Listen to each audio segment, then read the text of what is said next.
right. Episode 84 of the Stand Firm podcast. I'm Quintin. I'm Wyatt. This is the podcast where two real Christians get together, have honest conversations, and discover hard truths. All right. Here we are. Part 3. Oh, yes. Of the Genesis, not part 3 of the Genesis series. This is part a lot, but we're rattling through them. Mm-hmm. This is part 3 of this little series here we're putting out. Today we're going to be jumping in to chapter 19. We just went over chapter 18 and the hospitality of Abram, and also their skepticism of them having a baby that old. But then we also saw the great conversation between Abraham and the Lord as they were kind of. Abraham was like, you cannot lump the righteous with the wicked, and that give and take that was there. Yes, absolutely. So yeah, you're seeing the Abraham kind of intercede and ask ask if God would treat the righteous as the wicked, as he's really seeing beforehand, looking down on Sodom, like, you're really going to sweep away that city. And you know, the two angels go off, and so now we're about to see what happens. Yeah. So here we are. We're going to go ahead and jump into chapter 19. Yeah. So starting in verse 1, it says, "The two angels arrived at Sodom in the evening, and Lot was sitting in the gateway of the city when he saw them." The two angels arrived at Sodom in the evening, and Lot was sitting in the gateway of the city. When he saw them, he got up to meet them and bowed down with his face to the ground. "My lords," he said, "please turn aside to your servant's house. You can wash your feet and spend the night, and then go on your way early in the morning." "No," they answered, "we will spend the night in the square." But he insisted so strongly that they did go with him, and entered his house. He prepared a meal for them, baking bread without yeast, and they ate. Before they had gone to bed, all the men from every part of the city of Sodom, both young and old, surrounded the house. They called to Lot, "Where are the men who came to you tonight? Bring them out to us so that we may have sex with them." Lot went outside to meet them and shut the door behind him and said, "No, my friends, don't do this wicked thing. Look, I have 2 daughters who have never slept with a man. Let me bring them out to you, and you can do what you'd like with them. But don't do anything to these men, for they have come under the protection of my roof." "Get out of our way," they replied. "This fellow came here as a foreigner, and now he wants to play the judge. We'll treat you worse than them." They kept bringing pressure on Lot and moved forward to break down the door. But the men inside reached out and pulled Lot back into the house and shut the door. Then they struck the men who were at the door of the house, young and old, with blindness, so they could not find the door. The 2 men said to Lot, "Do you have anyone else here, sons-in-laws, sons or daughters, or anyone else in the city who belongs to you? Get them out of here, because we are going to destroy this place. The outcry to the Lord against its people is so great that he has sent us to destroy it." So Lot went out and spoke to his sons-in-law, who were pledged to marry his daughters. He said, Hurry and get out of this place, because the Lord is about to destroy the city." But his sons-in-law thought he was joking. With the coming dawn, the angels urged Lot, saying, "Hurry, take your wife and your 2 daughters who are here, or you will be swept away when the city is punished."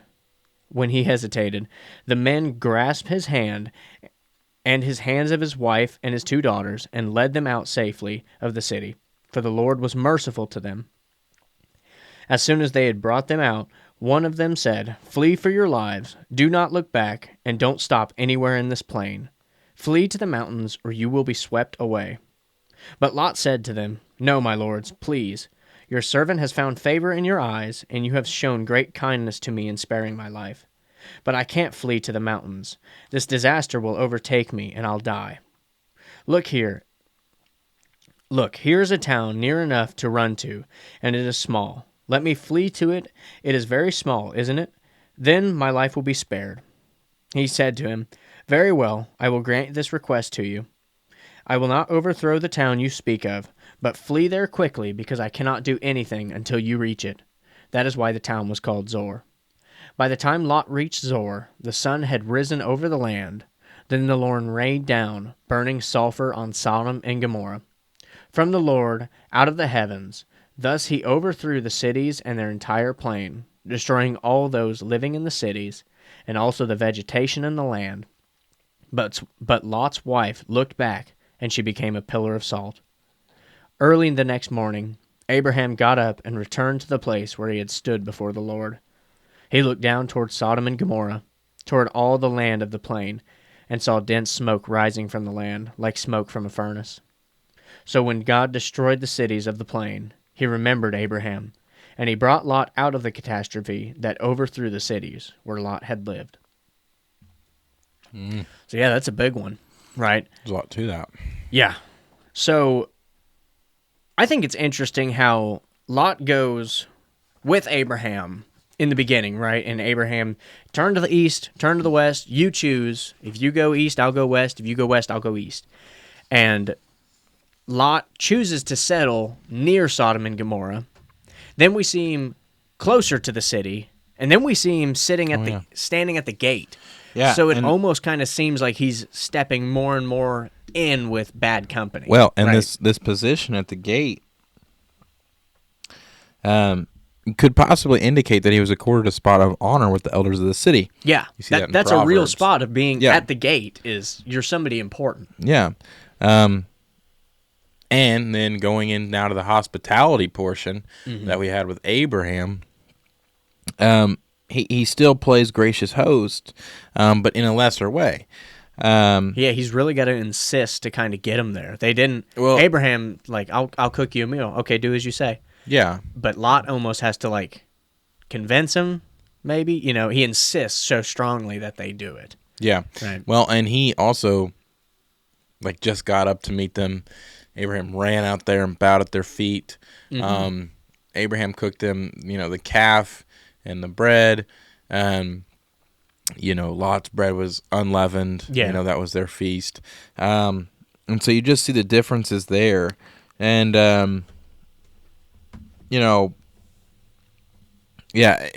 so there's just a difference between Abraham and Lot. And one of the things you see between them is just a difference in character between Abraham and Lot. And I think that's shown, one, in the decision made between the east and the west, and Lot's decision to pick the more appetizing land to the eye. Yes. And then I think it's also seen in the way he offers hospitality. He's not a bad person. He will do it, but it's like, all right, come on. Like, here, I got some stuff in the fridge, basically. Kind of make yourself at home. He does seem much more of the world, yes, but still righteous, but just more so towing that line. Yeah. He seems to really be towing that line. And you see him towing that line. He's there in the city, so much so, and he's public enough of a figure that that they notice men coming in to visit him. Yeah. And, then, of course, chaos ensues after that. But you see definitely big personality differences in them. And I think, it plays all into the fruit that we bear, right? And in the way that we live our lives, and that you see the fruit that's bore. And it's not that Abraham's necessarily got an easier path or even has more things, whatever, but the decisions that he's made along the way have put him in better situations. And now Lot's decisions have put him in a position where his land that he had is now destroyed. Yes. And he's now off in Azor. So he's getting pushed out of where he was. And so you see these consequences that come. And it's not just, Lot was dealt a bad hand. It's like, no, he made these decisions. He became close in the city. He's now at the gate. He's with the elders. He's in a position of potential honor. Where Abraham did not make those decisions. Yeah, definitely. I mean, you do see a different character difference. And again, I think, even on this, I have 2 daughters who've never slept with a man. Take them instead. I almost feel like he's trying to reason with the mob. He's trying to reason with the world instead of, I don't know, just completely backing away. Saying, you guys are animals. You're all wicked. Instead, he tries to appease them a little bit. So you see in Romans 12, right? Do not conform to the ways of this world. And when you look at this, passage in Romans, you see the word like conform, and some translations use the word like mold. Mm-hmm. And the Greek word for that literally means like when it's talking about don't mold yourself to the world, it's to the point I can't remember the exact literal translation of it. I wish I could. I've got it wrote down somewhere, but there's a difference in the term of like when you look at the derivatives of the Greek word conform or mold or whatever it is. It's something starts with an S. I don't know, but the derivatives of it are a lesser term of conform. Like the best way to explain it is with agape. Love, filio. There's different ways to describe love. Yeah. Well, in this, there's different ways to describe conformity. And the derivatives of this mold word that literally means to pair, to fashion your life of. Like what Paul is referring to is like literally like copying characteristics. Yeah. That's the conformity he's talking about.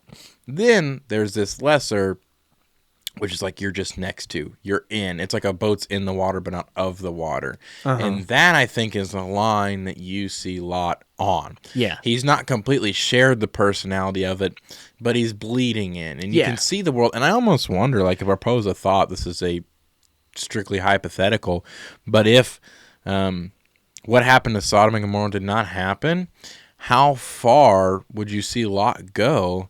And could this have been a path of destruction that he was on that, you could have seen him get more and more into Sodom and more involved in this outcry?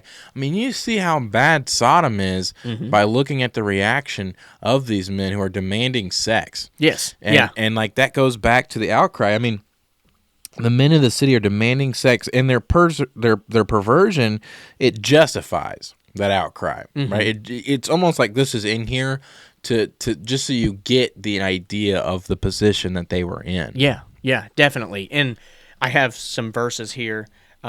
Isaiah chapter 3, verse 9 says, "They proclaim their sin like Sodom. They do not hide it." Right? Paralleling, Sodom didn't have any shame about it, right? They came out and banged on the doors. Yeah. Said, come on out.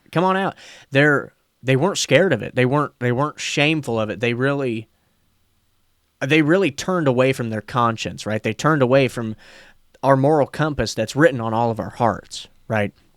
And same thing, Jude chapter 7, Sodom and Gomorrah's punishment serves as an example of those who indulge in sexual immorality and pursued unnatural desires, that they did that shamelessly to the point where, they're trying to incorporate anybody in on it, right? And it's almost like an offense to them if you don't do it as well, right? So to answer that, yeah, I do think Lot would conform more and more over time. I don't know if he would get to like total conformity, like he'd just be a sodomite, but I do think his daughters would have been, because look at the sons-in-law. They thought he was joking when he talked about the Lord, right? Says, the Lord's going to destroy the city. Yeah, man, you're joking. Well, you can see it, just as Israel was told, don't intermarry between the Canaanites and the Amorites. You're going to take on their gods. The same way Lot's daughters would have, I think, taken over their characteristics. Yeah. And so that righteousness would have probably died with Lot if that city, went on to not be destroyed. Well, and I was going to bring up that son-in-law point and I think this just further proves what would have happened if Lot would have stayed in Sodom longer or around or whatever. Yeah. So you still see that Lot obviously he's still righteous, like we just talked about. But his son-in-laws thought he was joking. Yeah. So you see so quickly God is fading away, because I doubt that Lot is instilling this truth to his daughters. Yeah. Obviously not.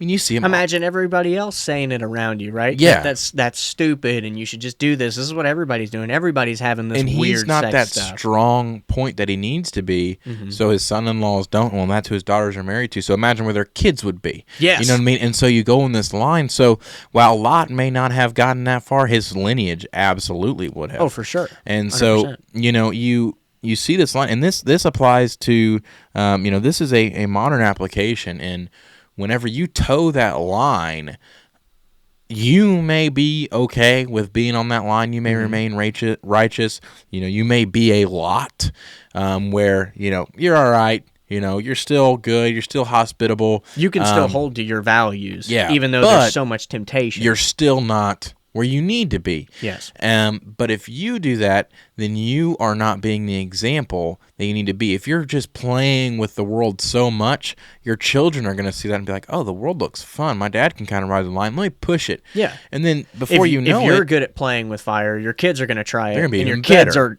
yeah. And eventually they're just going to be consumed by the fire because you're not instilling what you need to instill in your household. Yeah. And that's why, again, I talk about this all the time, but the man's responsibility in the house. And it's a small piece here. His son-in-law is thinking that he's joking, but I think it does for us as men in our modern application today. We're living in a world a lot like this. Oh, yeah. We're living in a world where I wouldn't be surprised if I saw a news article where something like this happened, or somebody just making fun of, oh yeah, I showed up in a town, everybody wanted to have sex with me. How believable of a story would that be now? A guy walks into a bar and the girls just grab all over him, and it's like, I believe that's a story now. Yeah. And that's similar to what we're reading. Mm-hmm. And so we're in a time where we have to be so firm in this truth, and Lot's not. Mm-hmm. And Lot's playing with fire. And in doing so, he's putting his daughters in a terrible position, and his son-in-laws it's nothing to them. Yeah. And so if you're playing the card of Lot and you're just riding that line and you're doing what your family, your lineage, if you will, is not going to see Christ in you, and it's going to be so hard for you to lead them that way. And Lot doesn't even see it because he's so involved in what they're doing is fine in Sodom. Yeah. It's fine. Mm-hmm. You know what I mean? So what you're doing is fine in the eyes of the Lord, fine in the eyes of the world, so you don't feel convicted. Mm-hmm. But you're towing that line so far that you're harming and potentially ruining your children's relationship with Christ. Yes. And their future relationship, because you're not doing your job, and Lot's not doing his job by being this involved in Sodom and Gomorrah. Yeah, absolutely. You do need to be a filter of that culture, because culture does have real long-term effects. Absolutely it does. So we'll continue here in verse 30, and we'll see. Lot and his daughters left Zor and settled in the mountains, for he was afraid to stay in Zor. He and his 2 daughters lived in a cave. One day the older daughter said to the younger, "Our father is old, and there is no man around here to give us children. As is the custom all over the earth, let's get our father to drink wine and then sleep with him and preserve our family line through our father." That night they got their father to drink wine, and the older daughter went in and slept with him. He was not aware of it when she laid down or when she got up. The next day, the older daughter said to the younger, "Last night I slept with my father. Let's get him to drink wine again, and you go in and sleep with him, so we can preserve our family line through our father." They got their father to drink wine that night also, and the younger daughter went in and slept with him. Again, he was not aware of it when she lay down or when she got up. So both Lot's daughters became pregnant by their father. Their older daughter had a son and named him Moab. He is the father of the Moabites today. The younger daughter also had a son, and she named him Ben-Ami, which is the father of the Ammonites of today. So again, right there, I mean, we see the effects of Sodom right there, that even when they leave, they still have that cultural influence and that rot that is really spread to them, and especially, again, maybe Lot didn't know anything about this, and he was just kind of used by his daughters, but you see the influence that their daughters had, right? And that their daughters, again, weren't as righteous as he was, right? Again, like he was good he could toe the line and still keep his principles intact, but his family couldn't, right? His family didn't have whatever he had that allowed him to do that. And so he towed the line too close that his family stepped over. Right. Well, and what do you see him do? What? Oh, he got drunk. Well, prior to that, the interesting thing that he does is, what does he act in? He acts in fear. And so he leaves Zor in fear, right? Because he was afraid to live in Zor. This was not a decision instructed any way of God. This was nothing that he was instructed or told to do. He left Zoar in fear. Yes. So then they go to this cave, which was most likely, I don't know, east of the Dead Sea. And so they're so isolated from anyone else that his daughters get to the point of, well, we got to preserve our lineage somehow, so let's sleep with our father. And then they go forth, and so there's drunkenness, there's incest, and while in this specific passage right here, you don't see it condemned, it's kind of heavily implied whenever two of Israel's most troublesome enemies are spawned as a result of Lot's drunken actions. Yes. And like that's such an important key. It's like, oh, the Bible condones incest and drunkenness, and you see it right there, and it's like, no, because of that is the direct spawn of Israelites' two biggest enemies. We're one of them there. And I think that's such an important note and key is like, what would have happened if that wasn't in a drunkenness or an incest, or we don't know. But what we do know is that the result of that action was, those, you have the Moabites and the Ammonites, and it's similar to Ishmael. It's similar in that action where it's human effort, and it's not as bad, but it's that human effort where Ishmael now, you saw those consequences where they weren't bad, but he did not get what that God's covenant promise got. Yes, and the nations that Ishmael fathers conflict with the nations that Isaac fathers. Right? And so all of these long-term decisions. I got preparing for this commentary by Cornelius Lapide. Lapide views this episode as warning against long-term effects of exposure to sin, but yet notes grace in using the Moabite line, right? Because we do see Ruth is a Moabitess, right? Yeah. So we can still see that while God, because I like how you said, it's not, there's two different types of descriptions or, talking about things in the Bible is, there's descriptive and prescriptive, right? The Bible describes a lot of horrible things, right? Incest, murder, all of these things, child sacrifice, but it prescribes what Jesus says, right? It prescribes the 10 Commandments. Yeah. So just like we see this, again, it's describing a terrible event of incest and human effort and drunkenness and all of this, but he can still condemn that, but still show grace, right? We can still bring redemption out of human failures. Yeah, but you still see Ruth is a good example, but you see the you see a ton of strife that she had to overcome because of what had happened, there's so much extra pain. I think you're taking the absolute hardest way. You are. There's still a way, but it just got way worse. Well, and this is, again, I think a testament to God's mercy, and we talked about in 18. But again, these are decisions that are made completely outside of, like I said, God's instruction, and so like what you're saying where it's descriptive. Yeah, it's descriptive of an event where, one, he left in fear. I think that's huge too. Yes. Wasn't told to. First of all, he was told to go to these mountains in the first place, or to the mountains. He decided, I'm going to go to Zoar. He goes there, and then he leaves there in fear and runs to the cave. Yeah. After they said, okay, I'll grant you this request. Like, he requested it. So you had God's approval to go there, and you left in fear. Yeah. Yeah. And so, again, would it have been a different conversation if he would have went where he was instructed in the first place? Likely, because that's where he was instructed to go. But he was still granted to be there. Well, then he left. Yeah. And so now that's what you see. You see the human decision and God's instruction. Yeah. And when the human decision is made, God allows you to make it because we have free will. But what's really cool about this is we can see the direct result of it. And it's the same way with Ishmael, and it's the same way now. When you try to act on your own power, figure it out yourself, you do not end up getting the result that you want. Now, they did have kids. They did continue their lineage like they were wanting to do. And as far as they know, like, all right, great, we did our job. But down the line, look at what you have created. Yes. And, and again, I think a lot of this is there's a root cause of this is that Lot towed the line so hard in Sodom, and that he made his decisions. Every decision that Lot made was on his own accord. Well, that looks really pretty over there. I really like that. Okay, now I'm over there. Sodom's probably a lot more fun to be in. I'm going to hang out there. These are all his decisions. Never once do you really see Lot post the split make a decision that's instructed by God. Yeah. Lot, and even when he tells him go to the mountainside, he still has to bargain something else. Yeah, he still wants to go somewhere else. I don't want to go there. I won't make it. I'll get overtaken. Let me go to Zor.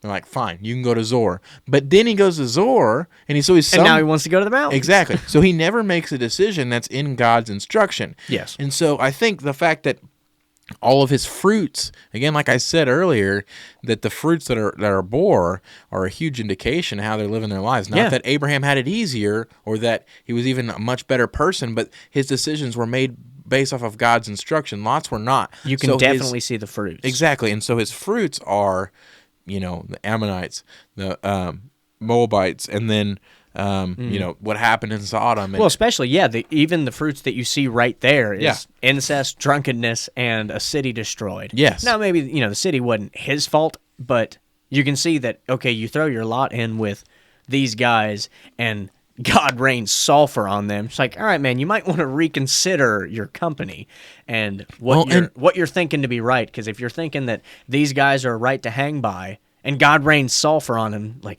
he had mercy on you, and that's fantastic. Yep. But that should really be a real recalibration for you of, okay, I need to follow the Lord. I need to find.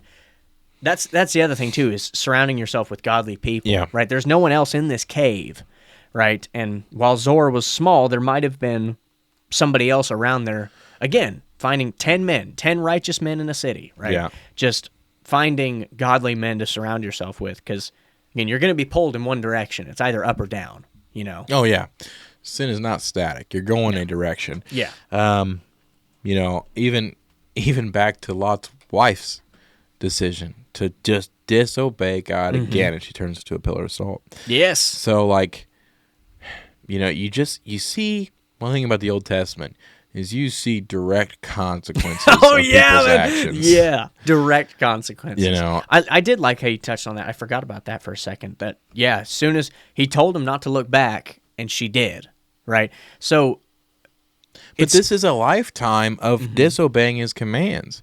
And this is a lifetime of, we figured it out on our own this far. Mm-hmm.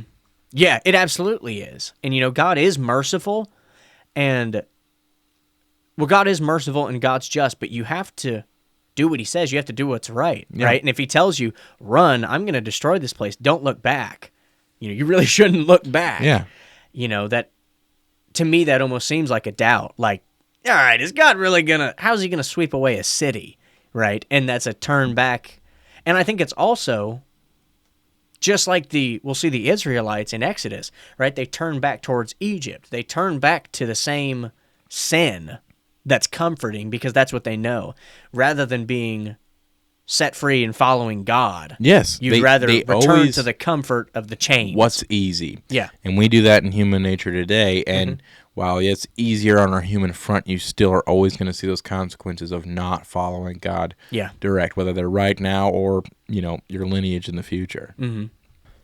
So, I think it's chapter 19 is really here are the beginning of the consequences for Lot's just kind of doing things the way he wants to do things. Yeah. And it's a slow burn, but you begin to see it, and it becomes more and more prominent. So there's chapter 19. Moving along through them. That's